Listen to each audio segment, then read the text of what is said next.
Recording, we're recording. Okay, good. So here we go. What I did was I went back into my spreadsheet and found the last time I did this experiment, which was a couple years ago.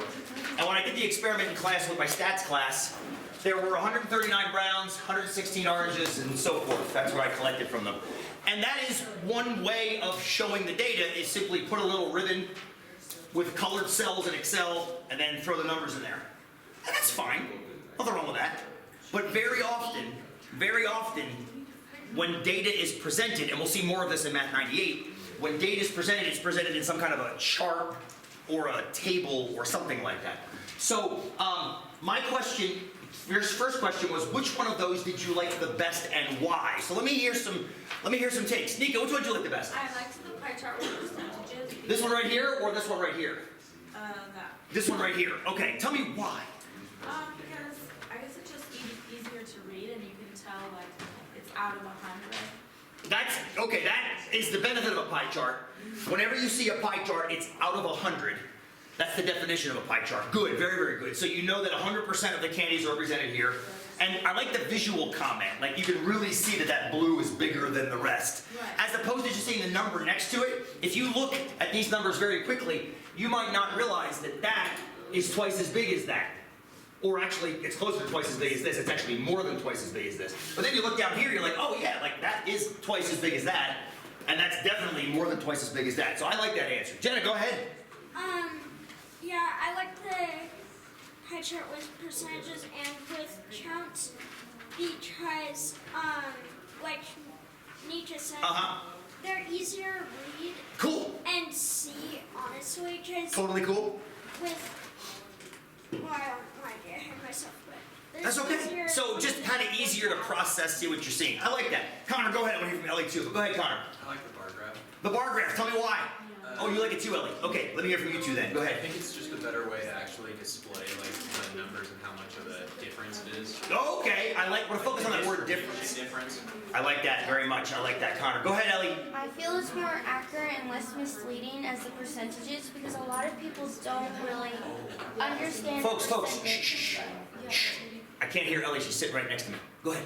I like the bar graph because it's clear and it's understanding, but on the pie chart, most people don't understand percentages, so it's kind of like they're not seeing what it's actually worth. They're only seeing like the percent sign. So I love what you just said.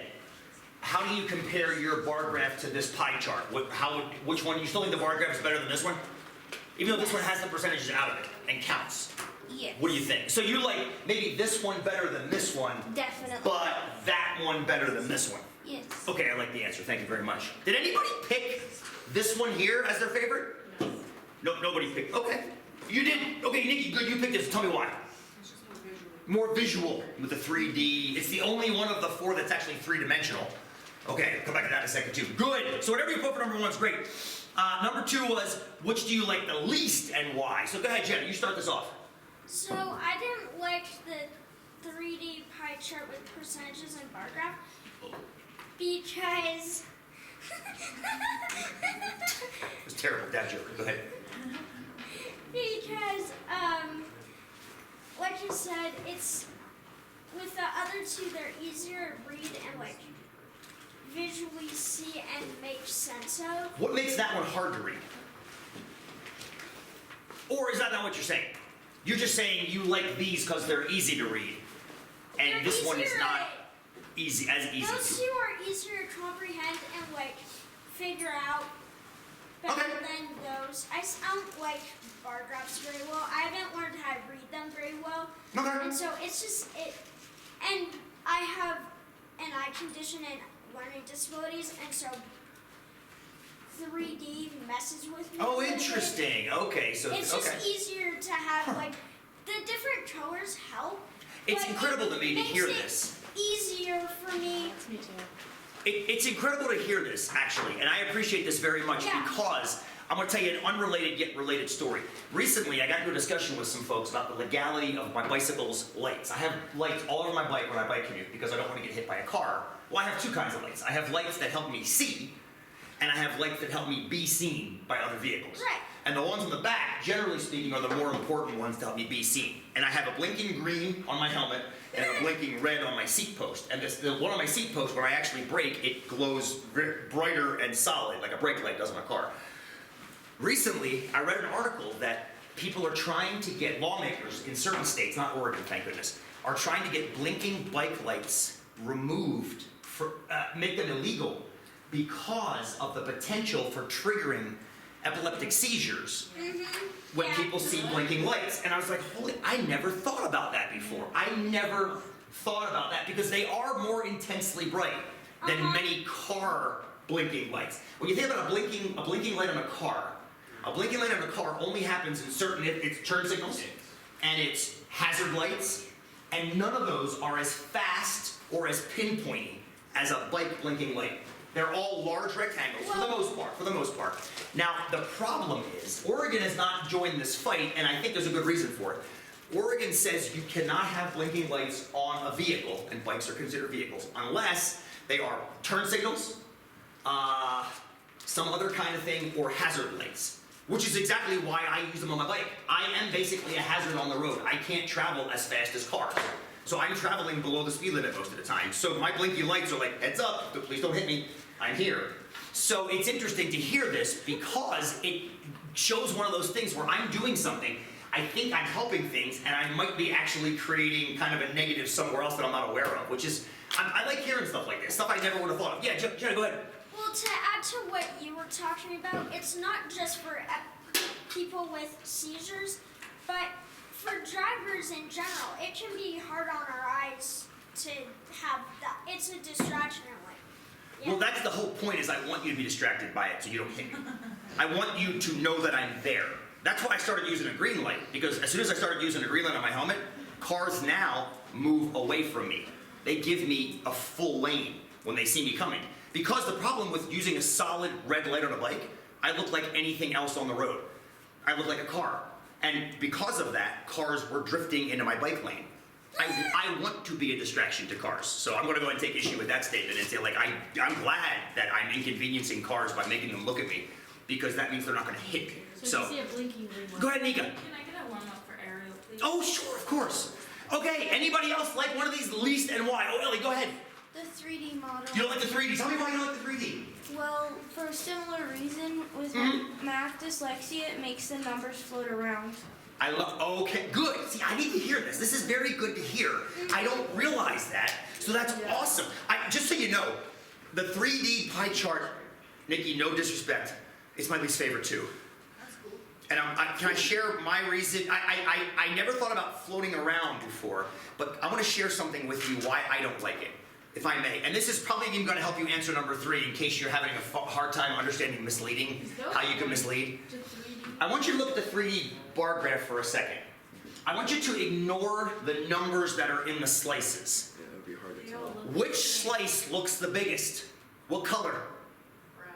Doesn't brown look the biggest? 'Cause it's Or at least the same size as blue? Yeah.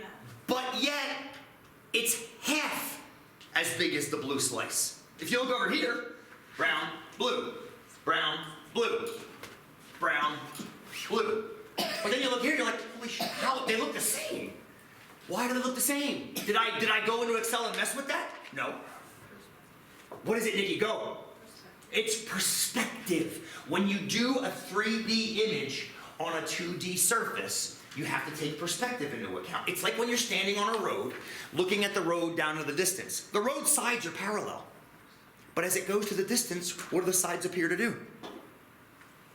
They appear to come together to a point. It's called the vanishing point in art. Whenever you see a 3-dimensional thing painted or drawn on a 2-dimensional piece of paper, you have to adjust for perspective, which is as things get further away from you, they tend to get smaller. So as the 31 is getting further away from you, it's getting smaller than it should get. Then why did they just put that in the front? That would make 31 look too big then. Actually, what if I can find it? I can't, because I screenshotted these. These aren't actual graphs anymore. Excel gives you the ability to rotate the graph. You can put whatever you want. I just copied this directly out of Excel and happened to put 31 in the back. You can rotate it and put whatever one you want in the front, but that doesn't change the fact that whatever's in the front is going to be too big, and whatever's in the back is going to be too small. So if you put 31 in the front, it's going to look like 4 times as big as the 16. Does that make sense? Yeah. Hopefully. Yes. You could go The ahead. bar graph does the same thing, I It does. Tell me how. Because, blue is like so extravagantly tall. Yes. And then the rest of the numbers are way down there. So now it looks like, oh, blue is the only one there, and you kind of ignore the rest of the... Can I respectfully disagree with you? May I? I don't want you to kick my ass because I know you could. Respectfully disagree. And here's why. Now, first of all, I don't disagree with what you just said, but it looks like blue is like all the way out there. Blue is all the way out there. It's the largest percentage by far of all 6. So in my opinion, here, Nick, if I may, and only if I may, you see how blue is essentially twice as big as red? And you can actually see that in the numbers. Look, 267 is almost exactly 2 times 133. Does that make sense? So that means the bar should be twice as high, if I may. 133? You see what I'm saying? It actually, yes, I agree that blue it looks ridiculously tall, but my take on that is, it's because it is. Right. Literally, there are so many blue candies in the sample. I think that bar fairly is that tall. Is that okay? Mm-hmm. Now, one thing that you could really screw up here is by making it a 3D bar chart. I didn't put those on here. You can make it a 3D bar chart, which is not as egregious, I don't think, as a 3D pie chart. No. But still, I love that you brought this up, because I love the fact that blue spike is so tall, because it draws attention to the blue. Where is blue not drawn attention to? Here. Unless you're paying really close attention up here, you're not going to notice how many blues there are. In the other graphs, except for this one, you actually get a look like, holy hell, there's a lot of blues there. Can I show you a graph I just got recently? I'm going to get both of you in a second. I wasn't even thinking about this until you brought this up. I just crunched some numbers 2 days ago. I have to find them real quick. Where did I put them? I think I put them in here. Yes. Is it here? Is this the raw data? No, this is it right here. I just got this data on Tuesday afternoon. When I was sitting at graduation last spring, this was June, mid-June, 2019. 685 students graduated that day. A couple hundred of them walked across the stage at COCC. Some of you are going to graduate in the spring. I can't wait to cheer for you when you walk across. Or whenever you graduate, I'll cheer for you when you walk across. And I had a thought as I watched a student who I knew personally walk across. I said, I know that student right there has been here for like 5, 6, 7 years.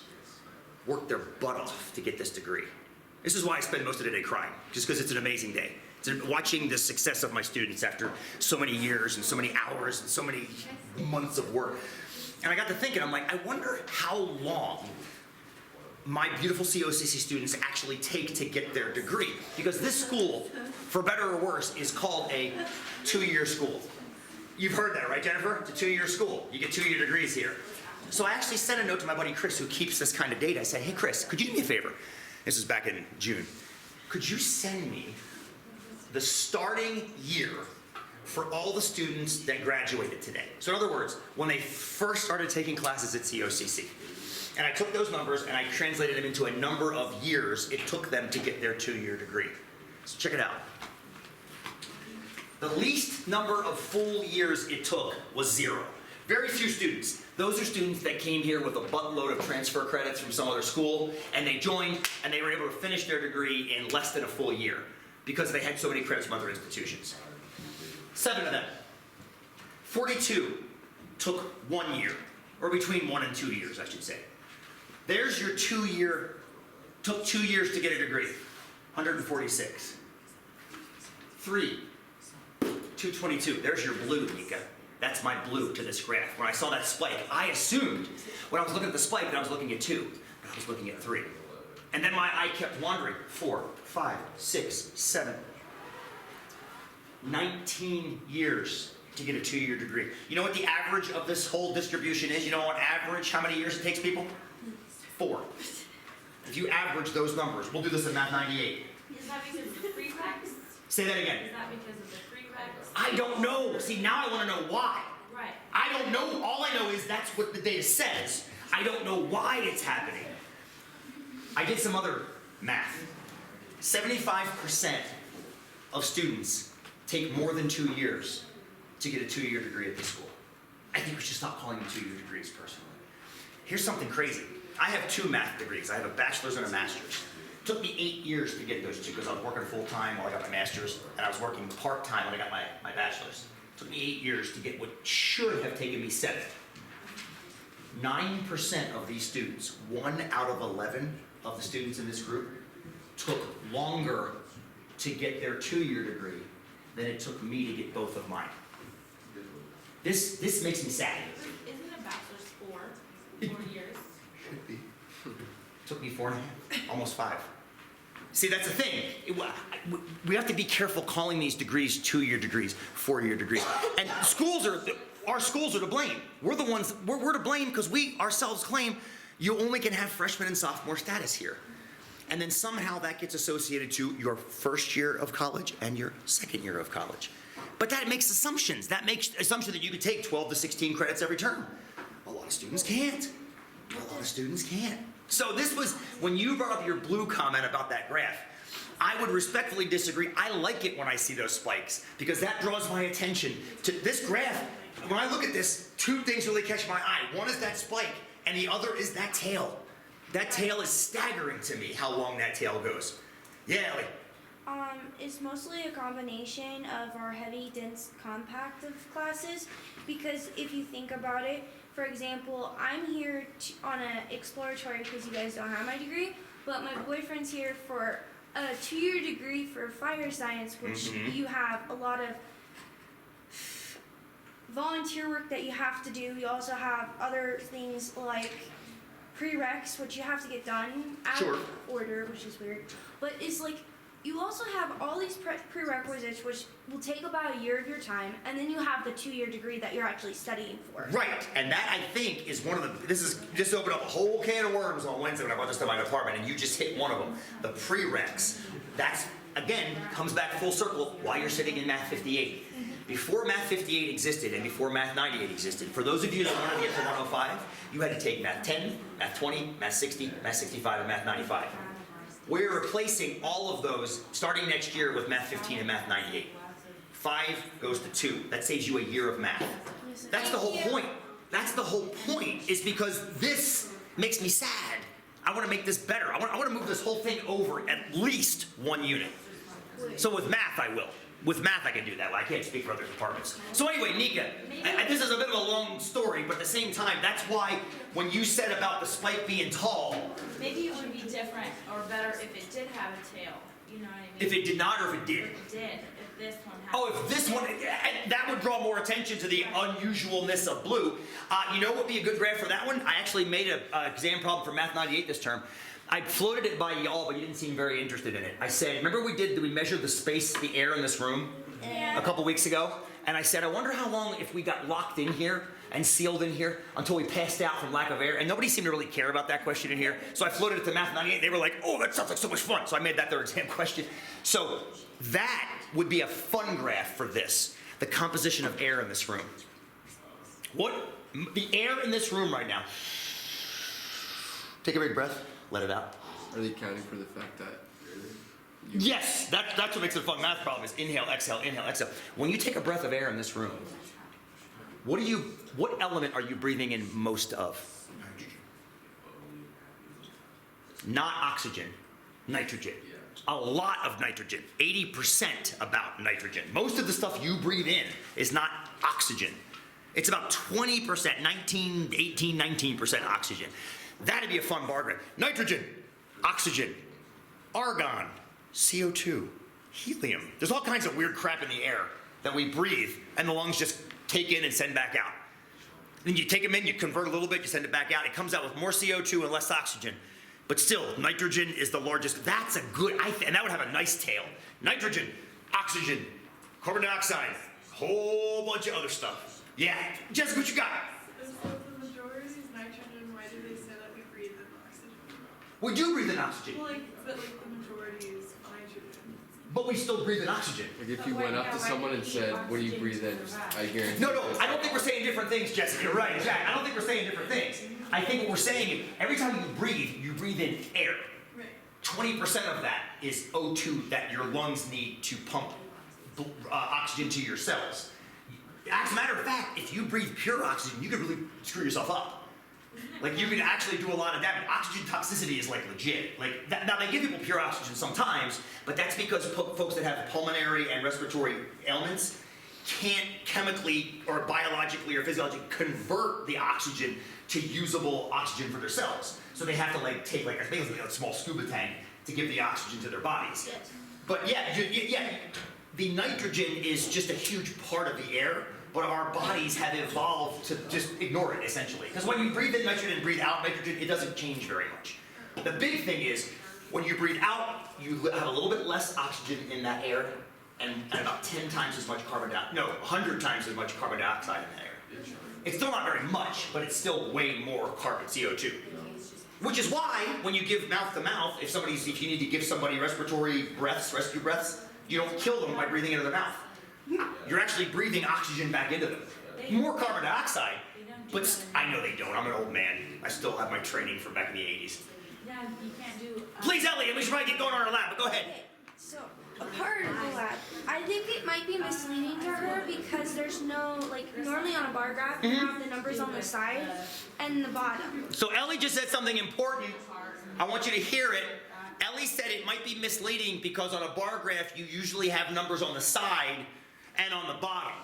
How did I take care of that? And if I may so, I'm going to toot my own horn a little bit. I think I took care of it kind of cleverly. You added the numbers on, but they're I still did. confused. Why? What's the difference between having numbers on the top and having numbers on the side? Isn't it even easier to have them on the top? Because if you had them on the side, you'd have to take your finger and go like over. Like you can actually tell, these are 50 right here. 50, 100, 150, 200, 250. So if you didn't have that number there, you'd have to take your finger and come over here and figure out what that number was. I think I did you a favor. Yeah, but we're used to seeing it that way, so it might have been confusing. But maybe we could do a little bit better for you. Maybe. That's all I'm saying. Now, I like your point about not having a horizontal axis either. How did I take care of that? Notice there's no data on the horizontal, where often there are on horizontal. How did I take care of not having an axis on the horizontal? You have the actual numbers on there. I have the actual colors on there. That too. So instead of having to say Yellow. brown, orange, blue, green, yellow, red, I made the bars that color. You're How welcome. many packets of M&Ms did you do? And that brings up another good point. I was hoping somebody was going to say this. That's why percentages might not be as good as counts. Because 14% of what? Is it 14% of 100, or 14% of 1,000, or 14% of 10,000? Or a million. How many packets? million. How many M&Ms were in each packet? Well, that varies. That's actually a fun one. We could actually go back to the data and look at that. That's a fun stat problem in and of itself, which is kind of unrelated to this. This is just color distribution. That's why Well, this wouldn't whole you just thing is count it then? misleading, is because That's okay. That's totally fine. Just count it then, like you would just add the numbers together. Right, but my hypothesis wasn't to test how many candies were in a bag. It was to test what percentage of colors was actually happening. So essentially, what we all did was we just cracked our bags open and threw them into a big bowl. We didn't literally do that, but we put all the data together to pretend, because if they all come from the same factory, when you think about how candy's manufactured, they make all the greens in one big vat, and all the reds in one big vat, and all the blues in one big vat, and then they have some kind of a mixing procedure that then puts them into little individual bags. So I just undo the individual bags and put them back into a big bowl. Does that kind of make sense? Yeah. So I wasn't asking the question, how many are in a bag? That's a fun question. It's a super fun question, actually. We should do that next time. Well, maybe. 98. Maybe. The problem is the tests I do are 243 and 244, and until I teach that again, that's the problem with it. Cool? That's fun. This is fun. I enjoy that. This is the kind of stuff we do more of in 98. This kind of graphical interpretation analysis. All right, I want to stop this for now.